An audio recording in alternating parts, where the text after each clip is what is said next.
If you're thinking about buying your first home, especially in a limited inventory market, there's some things you may want to avoid. These are some of the worst homes that first-time home buyers could buy.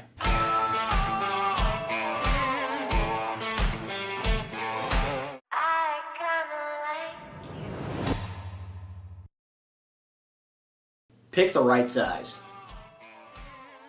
When you're looking at your first home, especially during a time when we have a limited inventory market, you may be thinking that you're forced to settle into something that's not necessarily the best idea.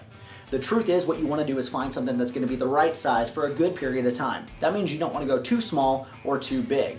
Finding something that you can grow into is probably not a bad idea, but don't go so large that you're not going to grow into it for the next 5 years. On the flip side, if you're thinking it might be a little tight right now and you may be looking at having children in the future, you might outgrow that a little bit faster than you think. Focusing on finding the right thing is kind of hard, especially when there's not a lot of options available, but making sure you find something the right size is definitely a mistake that you don't want to make. The money pit. Alright, once again, I'm going to blame this one on HGTV. Everybody thinks they're a weekend warrior and able to go in and fix up any house they want just by sprinkling on some paint and putting down some carpet. The truth is, when you're looking for your first home, you don't want to take on a project that's too big because you may get yourself in over your head and find out that it's going to take a lot more than you thought. Make sure when you're looking for the first place that you're wanting to buy, you find something that may have a few cosmetic updates you want to make, but you're not going to have to go in and completely rewire or replumb a house. The maintenance monster.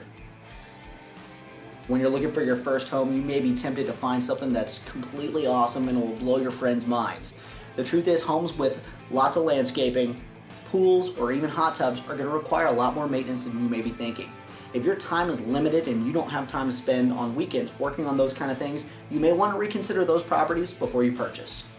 The up-and-comer. In an ideal world, when you're buying your first home, you're probably going to stay there for a little while. A lot of people, on the other hand, are looking at the aftermarket value once they find it, flip it, and then try to sell it. A lot of people want to time the market and find an up-and-coming area where they can buy something, do some improvements, and then turn around and sell it for a profit later. Truth is, not all up-and-coming areas actually turn into profitable purchases. Make sure you're doing plenty of research if your primary focus is trying to maximize your investment on a home. If you're just looking for a place to live, maybe look for some other area where you might be finding something that's going to maintain its value. The screaming deal. Congratulations, you found a screaming hot deal on a house.